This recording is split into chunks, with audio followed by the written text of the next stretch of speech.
Hello everyone. Today we're talking about another question. So this is the third Q&A now. And the question that I picked out because I thought that this is going to be a good continuation of our discussion is the question, why are we actually working with circles? Someone in the Facebook group asked that, and I think it's a great question to continue. We've talked about the lines, we've talked about Neurographica in general. Now, why are we using circles? There are, of course, many different reasons. And I wanted to start with talking about, why do we use shapes at all? What kind of role do shapes play in a Neurographica drawing? So abstract shapes allow us to bring meaning into our drawings. So we don't just draw circles because they're pretty or because we want to have something in the drawing. No, we add circles that have a meaning. And this meaning, of course, is what you give it to them. Sometimes it might happen that you see some shapes in your drawing and then you can ask yourself, what might that be? Of course, we always start with the topic. So the question would always be, what is that in my topic, in the theme that I'm drawing, in the challenge that I'm drawing? Who is the circle? What is the circle? Why is the circle in my picture? So a circle can literally stand for anything. You can be a circle, I can be a circle. My problem can be included in a circle. So the circle is a space that gives us space. It can hold space for things, for ideas, for literal material things, for people, for things that we do, even for thoughts, for emotions. A circle is the open space that we can fill with meaning. So as I said, sometimes we just see a circle. Sometimes when I draw, I'm just like, there is a circle there. Like something in my intuition tells me there has to be a circle there. And then I can ask myself, what might that circle stand for? So that is one way. The other way is that I ask myself, what do I need? Or what parts or what people are kind of involved in my theme? And then I intentionally put a circle into my drawing to signify that. Then what I always like to ask is the question, what do you need? And whatever that is, you can bring it into your drawing intentionally in the form of a circle. So you can draw circles for your support. You can draw circles for your friends, your family, for money, for, your new job, your dreams and wishes.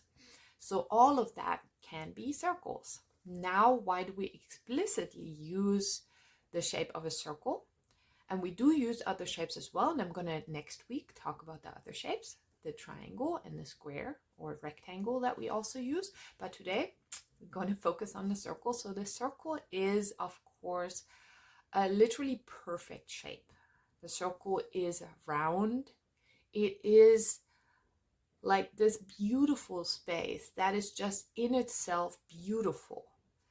And we can find it in nature. Our moon is a circle, our sun is a circle, our earth seen from outside looks like a circle. So we have this kind of like natural affiliation with circle.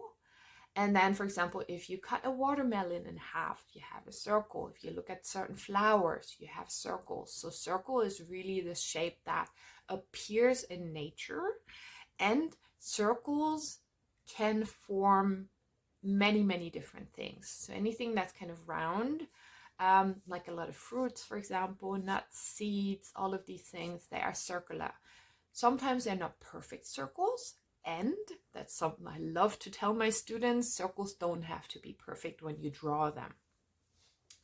And I'm going to speak about putting circles that are perfect in the drawing. Another question for another time. But yeah, so circles don't have to be perfect. round shapes are fine as well. Eggy shapes are fine as well. And they all can have, of course, kind of different symbolism behind them. Maybe we'll speak about that as well one day. Eggs, for example, or seeds, they can have like very strong symbolism. So the circle is a shape that can have any meaning. And I think this is the most important point. Circle has whatever meaning you give it. And circle is in itself harmonious. It's in itself rounded.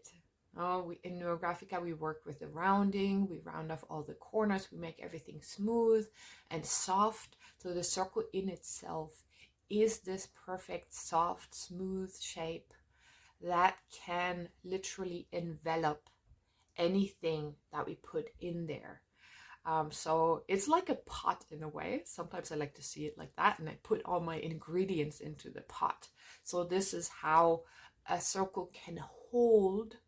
It can hold space for whatever you need to work through in your drawing, or anything that you want to bring in your drawing. As I said, dreams, wishes, all your plans, they can all be inside a circle.